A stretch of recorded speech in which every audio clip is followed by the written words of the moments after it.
I'm on the record of saying The Flash wasn't a bad movie. It was actually pretty good, and I stand by that.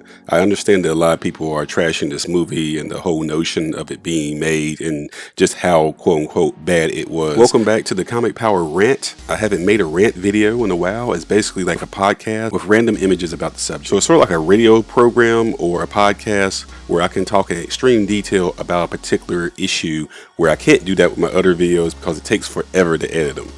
And today's topic is in defense of The Flash. There are two different things going on here. There are some people talking about how the box office is completely horrible and it's fell off a cliff.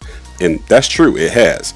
But that does not reflect on the quality of said film. So the quality of the film and its box office performance are not mutually exclusive. So what we're going to talk about is both of these different things. So for example, I think that the quality of the film is actually pretty good. There's some people that are talking about the CGI isn't that good and stuff like that, but it didn't really bother me because I knew that they were going to do some loopy stuff because you're talking about Flashpoint. So when you get into Flashpoint, you're going to get all types of goofy stuff. So I think some of those things were intentional, and some people were expecting that that you have this glorified CGI. Like Guardians of the Galaxy Part 2 to me was not very good in terms of being a film. It was okay, but it had some of the best CGI in the world. But I didn't care about ego, and the plot was basically trying to explain, you know, what happened to Star-Lord's father, how that came about, and things like that. But so in terms of the storytelling, I thought it was an okay movie. It had some good scenes in it, like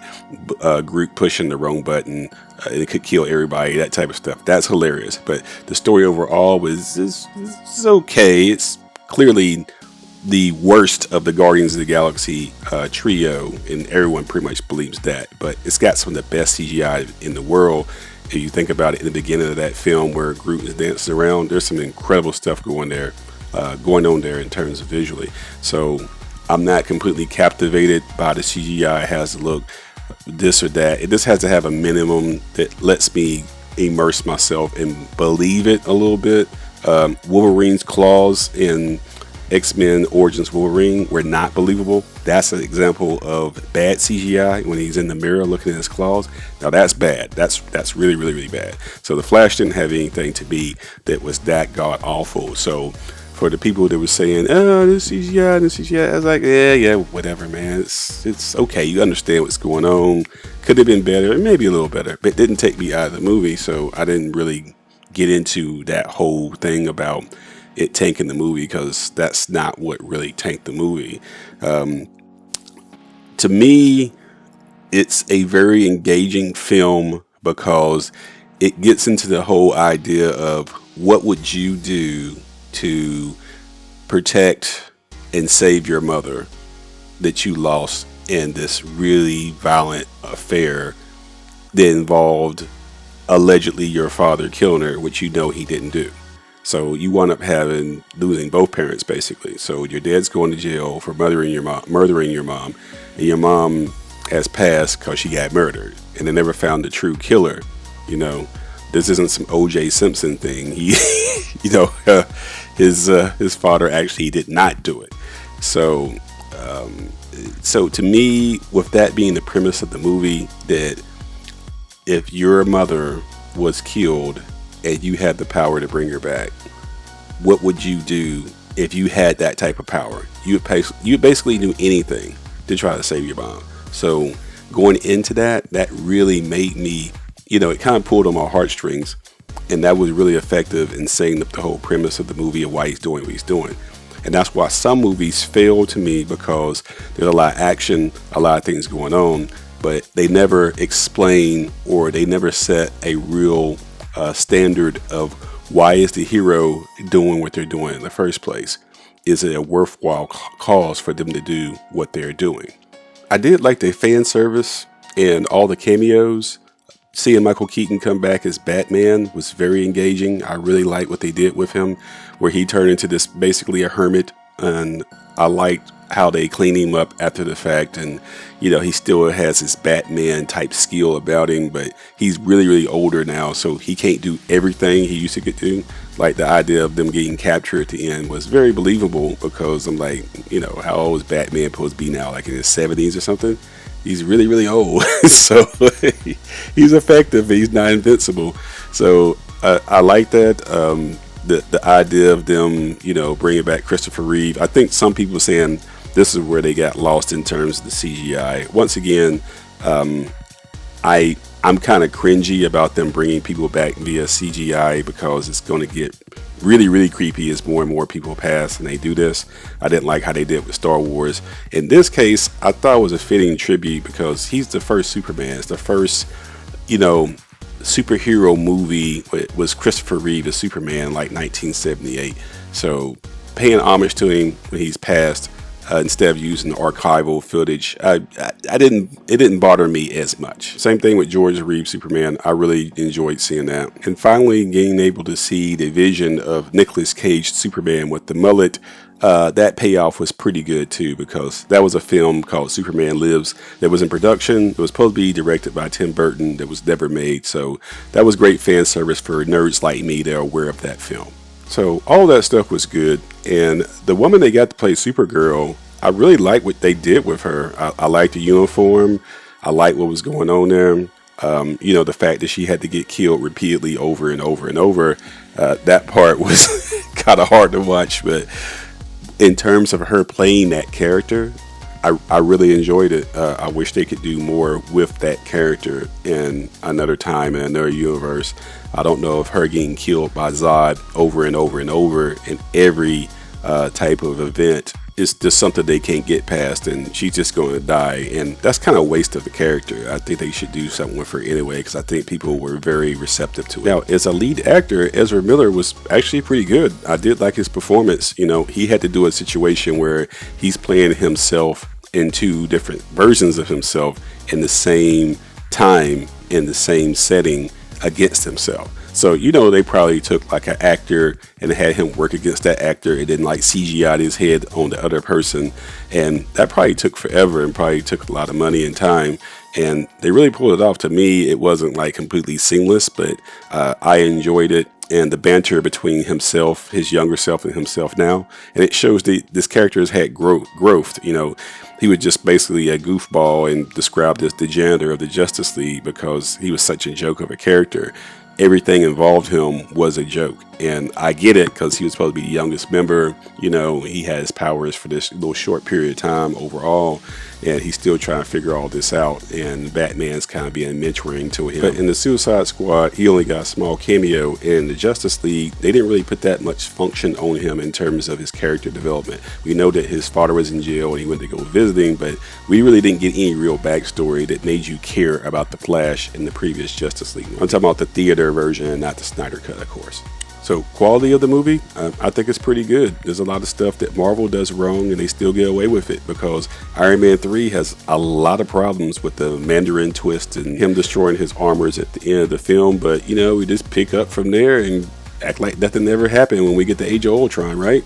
So, and Iron Man is talking about accepting accountability in Civil War. At the same time, he has no accountability by giving a 15-year-old kid an advanced AI suit with a kill mode in it. That happened in the same movie. What about accountability, Tony? See, that doesn't make any sense, does it? But we like Robert Downey Jr. as Iron Man so much. He basically could have done anything. He could have been up against a blue screen telling jokes, and people would probably liked it. So Marvel earned the right to make some mistakes, and some people will glass over those issues with some of those mistakes because they've earned it. Whereas DC basically messed this up coming out the gate, and they've been trying to patch this up and fix it, but it was just too many issues to overcome. So now everybody's going to nitpick everything about it. So I think some of this is reputation. If you think about it, Black Adam and Shazam 2 were the last two movies that DC made going into the Flash. Those movies are not good. Black Adam is average at best. You're like, it's meh. And Shazam 2 just isn't any good at all. It's like, if you're over the age of 8, you're probably not going to like this movie.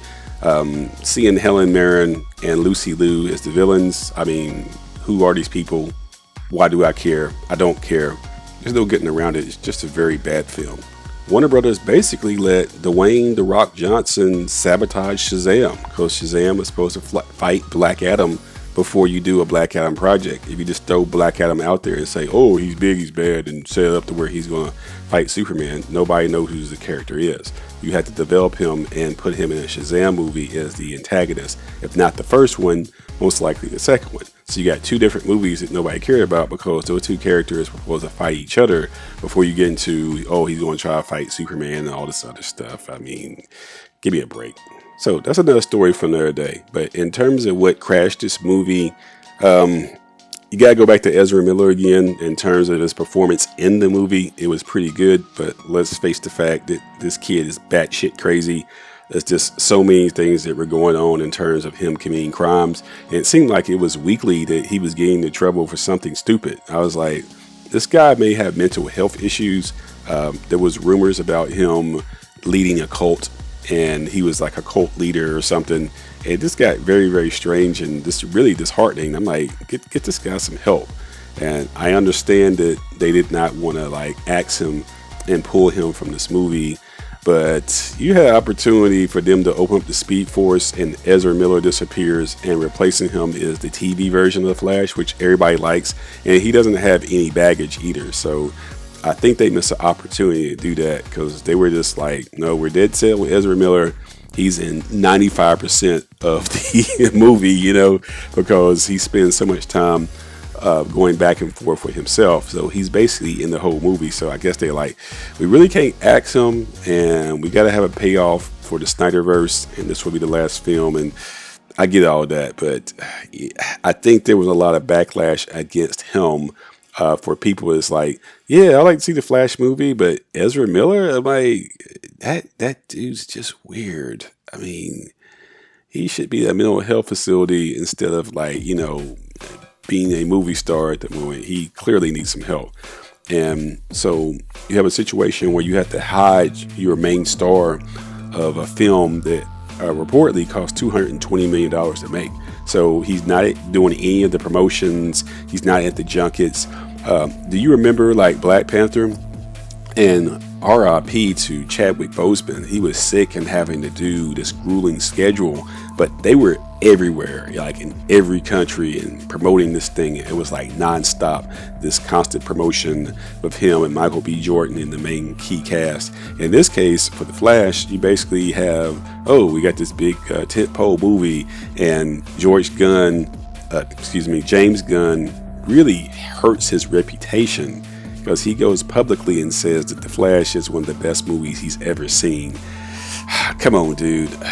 I know that you're the boss there now, and you have to try to polish a turd and put lipstick on a pig, but you should have said something a little bit different about, you know, people should see it and find a way to be enthusiastic about the film without saying overselling it, basically, because that's basically what happened. So you got this oversell, just like with Batman versus Superman, when you had the first trailers come out and it had people really excited to see the movie, and then they saw the movie and found out this isn't really that good, and then they went back to the same thing with Justice League and overhyped it, and it was even worse than Batman versus Superman. So in this case of James Gunn saying that, I think he should have said nothing, because he really hurt himself, and people were giving him a chance to say, okay, he's the guy that's going to fix DC. You know, he may need a year, 2 years, 3 years, 2 or 3 movies to really get on pace of seeing his vision and whatnot. But we believe we can trust the guy. You know, he did Guardians of the Galaxy. All those were pretty good. Part 2 was, but Part 1 and Part 3 were excellent. The Christmas special was very, very funny. His take on the Suicide Squad was superior. So for him to say that, I guess he was trying to salvage it, but he wound up hurting himself. But at the end of the day, Ezra Miller, I hope he's getting some help, a 30-day program or whatever it is that he needs, some psychotherapy. Please help this guy. As I stated, some people may think I'm crazy, but I still give The Flash 4 out of 5 stars. I really cared about what's going on. All the supporting characters did a fantastic job. Ezra Miller was a better lead actor than I expected him to be. But, you know, all that baggage with the DC struggling and Ezra Miller's problems in real life, I really think really bogged this down. Now, let's take a look at the actual box office performance, which I was talking about earlier. The film made its domestic debut with $55 million domestically, and yeah, that's pretty weak. They originally had a projection of it making 60 to 85 million, and then DC moved those projections down to 60 million, and then it came in at 55, which is really disappointing, considering that The Flash is a household name character. I mean, he's been around forever. You know, people that never even watched or read a comic book or anything like that, they know who the Flash is. You know, DC has these big name comic book characters: Superman, Batman, Wonder Woman, Green Lantern, the Flash, of course. But they have so much big name recognition, but they have failed so spectacularly. For example, if you think about, say, 10 years ago, and showed a picture of the Flash to 100 random people on the street, I bet you 95% of them could say that's the Flash just by his picture. If you did the same thing with Doctor Strange 10 years ago and said, who is this? I would say his recognition probably might be 25% at best. Just to random 100 people, probably tops. It's like people hadn't really heard of this character, but everybody knew the Flash. So fast forward to today, and in 2022, Doctor Strange comes out, makes like 187 million on its debut for a sequel of this film. $187 million, and you're using Doctor Strange, and you're using the Scarlet Witch. You're talking about two side characters from Marvel that were not very well known until the MCU started. The hardcore collectors knew who they were. But this film is based on these characters that were considered, you know, B-list, maybe C-list, but B-list at the best. You're introducing America Chavez, who was, you know, didn't exist until 2011 and was even lesser well known. So you're talking about a character in Doctor Strange. He was a lead who wasn't very recognizable, that became this big thing that Marvel developed. And, you know, Benedict Cumberbatch is obviously killing it. He's great as Doctor Strange. They picked the right guy. But, you know, Doctor Strange making 187 million, and then the next year The Flash comes out, makes $55 million. It's opening weekend. That's just telling you up front that people are really disappointed in DC. Well, duh, right? But they're disappointed to the point to where such a well-known character like The Flash can come out and have such a dud for, you know, a film of this magnitude. So 55 million on its first weekend, the June 16th to 18th weekend. And then it crashes and burns and comes back with $15 million the next weekend, which is a 72% drop. And then it comes back the third weekend, it's even worse. It only brings in $5 million, dropping 65% from the 72%. And then it goes up a little bit because the July 4th weekend, it goes up to $6 million. But you're talking about a movie that was in first place its first week when it came out, $55 billion, which was disappointing. Then it dropped to third place, you know, the next weekend, then dropped to 8th place by the third weekend. And the July 4th weekend, it got up to 6th place again. You're talking about the Spider-Verse, which came out in May, was actually beating this film, even though it had been in the theater longer. So that's even equally embarrassing, because you're a newer film, so that means lesser people should have already seen you, but more people care to rewatch Spider-Man than to see you for the first time. That is the ultimate slap in the face in terms of failure, in terms of your box office. So yeah, I was hoping that Gunn is the guy that can fix it, but he immediately came in and put his foot in his mouth talking about how great this film was and overhyping it. And then it just crashed, and ooh man, that's really hurting your reputation. So what do they do next? Well, their next offering is going to be the Blue Beetle. There's some good things here and there's some bad things here. The bad thing is it's not a very well-known character like the Flash is. So some people may think if the Flash only made $55 million on its opening weekend, what is the Blue Beetle going to do? People never heard this character. But you could flip this and say the fact that he's not known is actually a good thing because people are getting something fresh instead of the same retreads over and over that we've been getting before. The actor that plays him is likable. He's that kid that starred on Cobra Kai to a lot of critical success. His name is Zolo Mardunia or something like that. I can't pronounce the name, please forgive. He's a 22-year-old American of Mexican descent. So this also makes him the first Latin live-action superhero lead in a film. So DC should be able to sell this to the Latino market. A lot of people forget that Latinos are the largest minority group in America. Based on the numbers of their demographic, there's not enough representation for them in superhero movies and film and TV. Plus, if you look at the trailers of the Blue Beetle, they're selling this as a Spider-Man type movie about a teenager who gets all these type of powers and has to learn with great power comes great responsibility. I mean, his suit basically has an AI interface in it, like the Spider-Man suit that was given to Peter Parker by Tony Stark. So he's sort of like Latin Spider-Man, but he's getting his power from a cosmic realm. Plus, Zolo is not Ezra Miller. He does not have all the baggage, so that's a start. But as a recap for The Flash, it's actually a pretty good movie. I mean, it's not as good as, say, The Dark Knight or Infinity War, but who is? But it's not as bad as, say, Thor Love and Thunder or Ant-Man Quantumania. It's definitely better than Black Adam or Shazam 2. Those movies are just not very good. The Flash movie also has a very clear objective for its protagonist. He's trying to save his mom and will do anything to do so. I mean, we all would. And also, Miller is very solid as a lead actor, playing against himself for a big chunk of the movie. It actually works pretty well. So at the end of the day, I think that this film, of DC's reputation, people are no longer trusting them anymore. Instead of James Gunn saying this is one of the best superhero films he ever saw, he should have said the film is solid, it moved him, you should go see it. Overselling it just hurt DC's reputation even more. Of course, there's a backlash against Ezra Miller, who has appeared to become a serial felon. I don't know why or what's going on with him. Please get him some help. My recommendation to DC is they should be developing the Milestone universe, which has Static Shock in it, and make him a live action hero. You have an opportunity to beat Sony by getting Static Shock's face out there before they're able to do Miles Morales in live action. I made a video about this. See the link in the description. As for what James Gunn has to do with the DC universe, it's kind of like he bought a car and he found out that the windshield was busted out. He's got 3 flat tires, the engine is leaking oil, the windshield wipers don't work, and the AC is busted. That's what he inherited with the DC universe, and it's his job to fix it. So yeah, we have to give him a chance, and we'll see what he does. One thing James Gunn is really good at is making you care about the character. I mean, this man made you care about a talking tree and a raccoon that likes firearms.